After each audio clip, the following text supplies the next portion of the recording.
um ano. Eu gostaria de começar esse testemunho, primeiramente, com gratidão a Deus.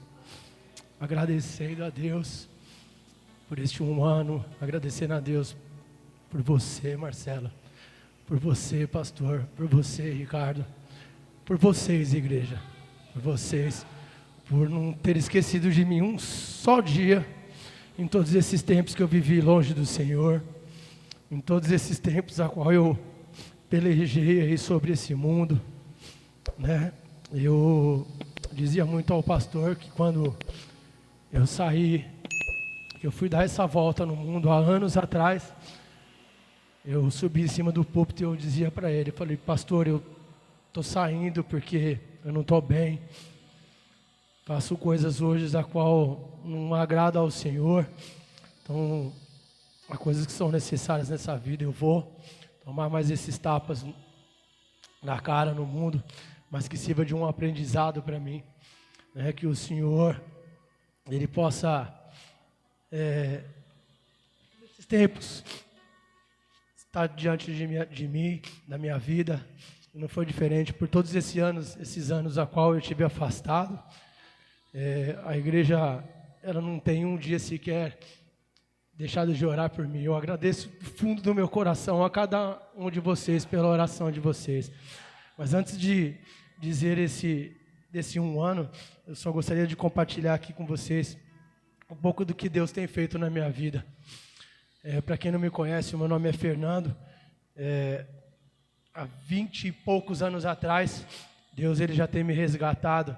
Para quem não me conhece, não sabe o que se trata do porquê que eu tenho a mão desse jeito.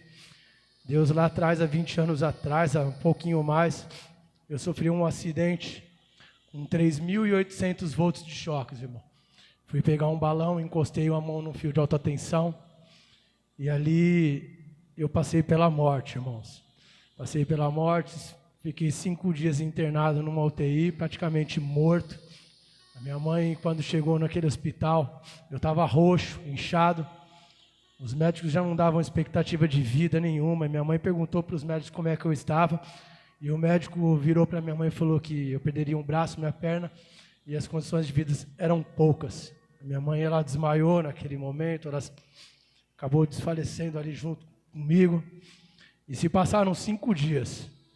5 dias a qual os médicos chegaram na minha mãe e falaram que eles queriam desligar os aparelhos, porque eu já não respondia mais, eu não tinha mais chance. E minha mãe falou, não, eu creio no meu Deus. Foi o momento que ela se ajoelhou mediante naquele corredor do hospital. E eu não esqueço um dia sequer daquilo que minha mãe disse, que ela viu aquela luz, ela viu Jesus se aproximando dela e falou, vai lá naquele quarto porque o teu filho está vivo. Sabe, ela esperou uma distração do médico e ela invadiu aquele quarto de UTI e ela começou a me chacoalhar, que eu tinha tubo em tudo quanto é parte do meu corpo, irmãos. Sabe, eu nunca passei dos meus 65 quilos. Minha mãe falou que eu estava muito inchado. E ela começou a me chacoalhar. Aquilo que os médicos falavam que eu não tinha mais chance de reação. Minha mãe disse que do nada eu fiz puf, e voltei.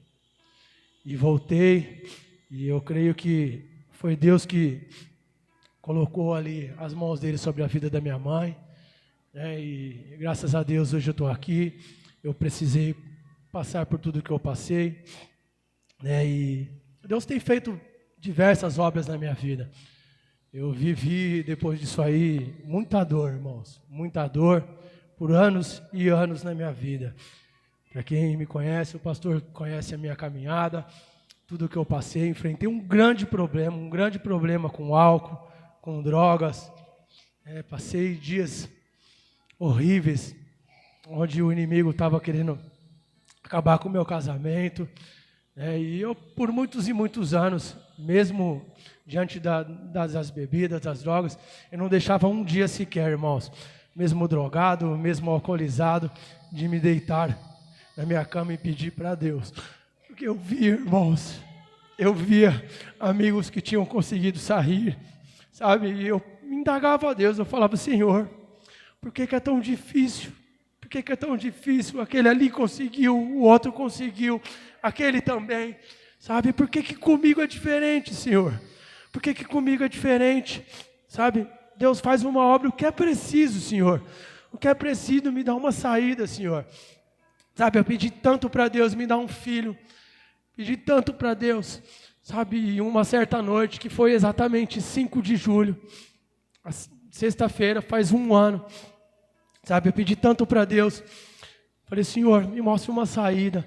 E aquela noite, Deus, Ele... Sabe, eu mesmo alcoolizado, eu mesmo drogado, Deus, Ele entrou na minha vida e Ele falou, se posicione, filho, se posicione.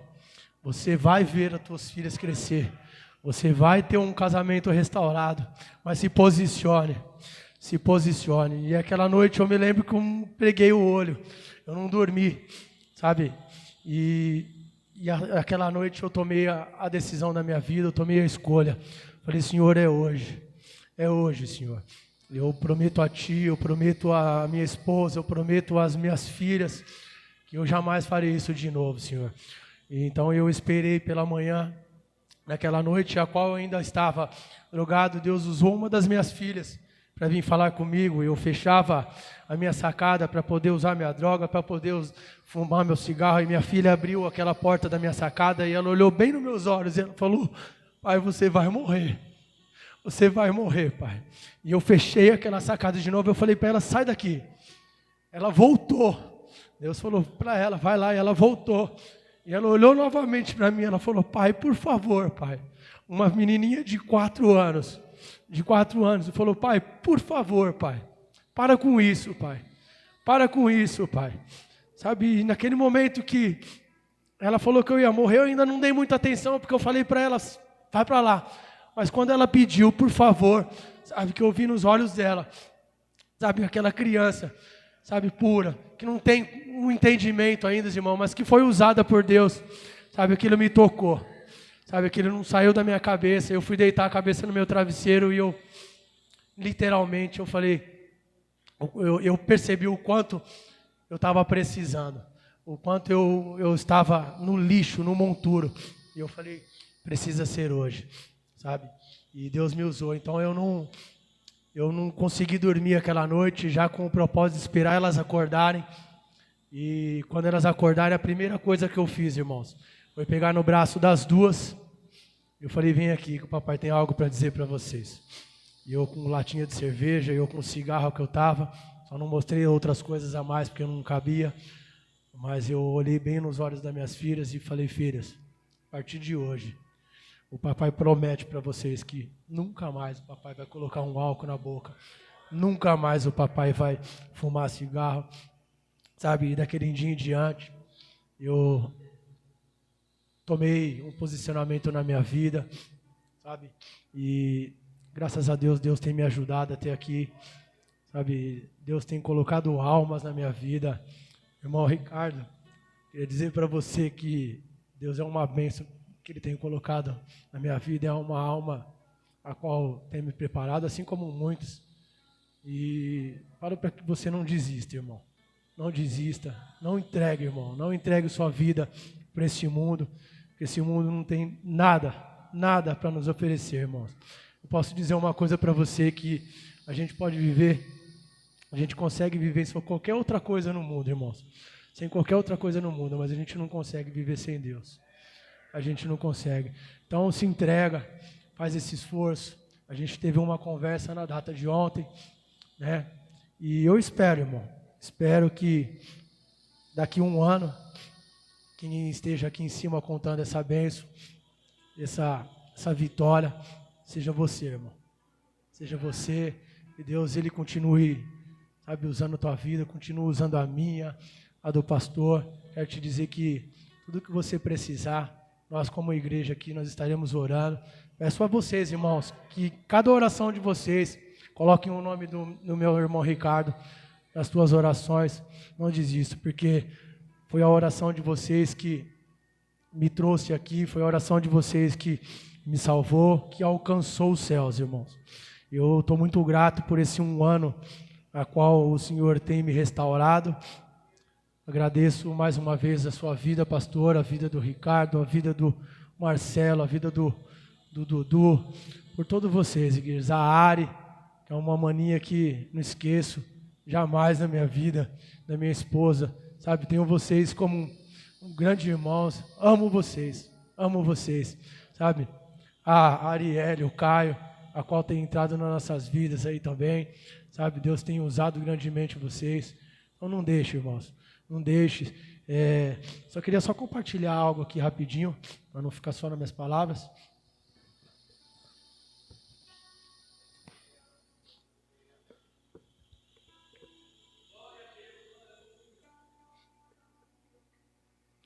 Queria só ler uma passagem, irmãos, fica em Jeremias 29:11, onde diz que só eu conheço os planos que tenho para vocês, prosperidade e não desgraça, e um futuro cheio de esperança. Sou eu, o Senhor,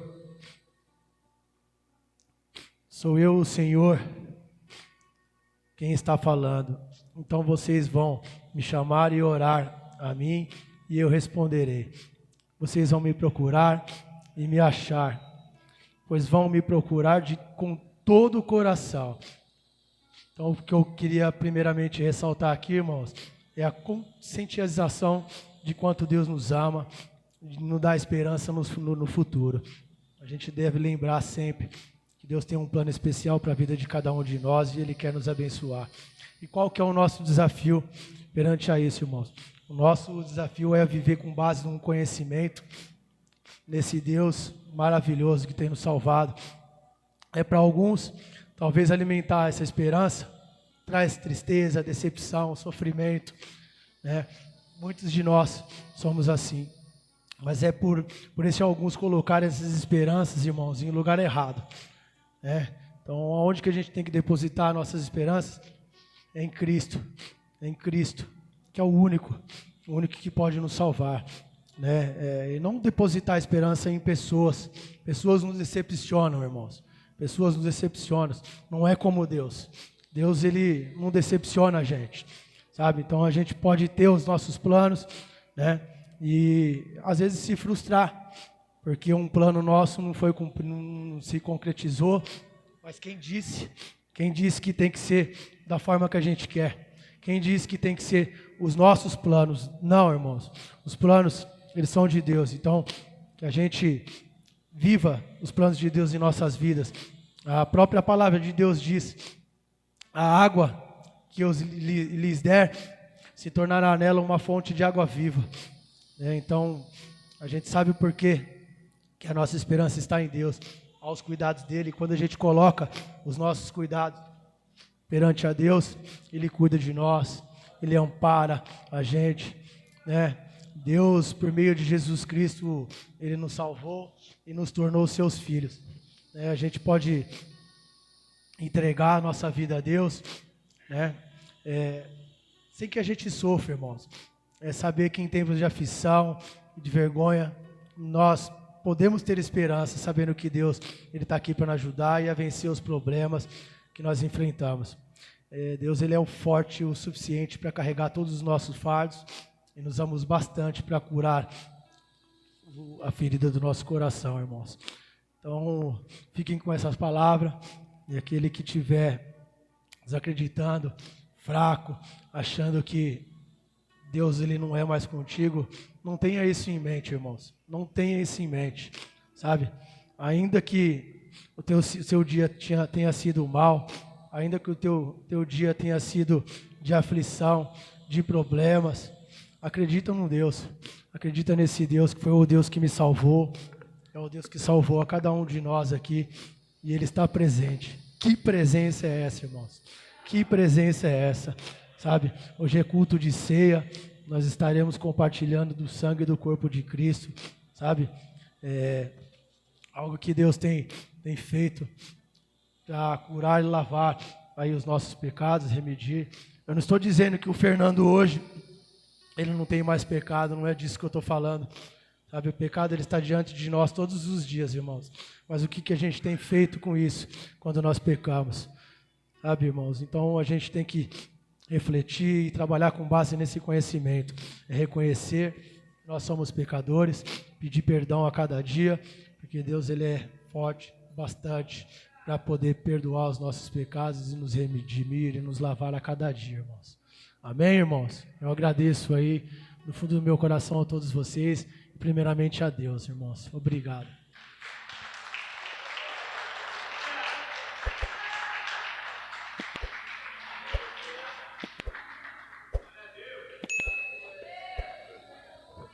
Glória a Deus. Diga glória a Deus, irmãos. Deus é maravilhoso. Deus é maravilhoso.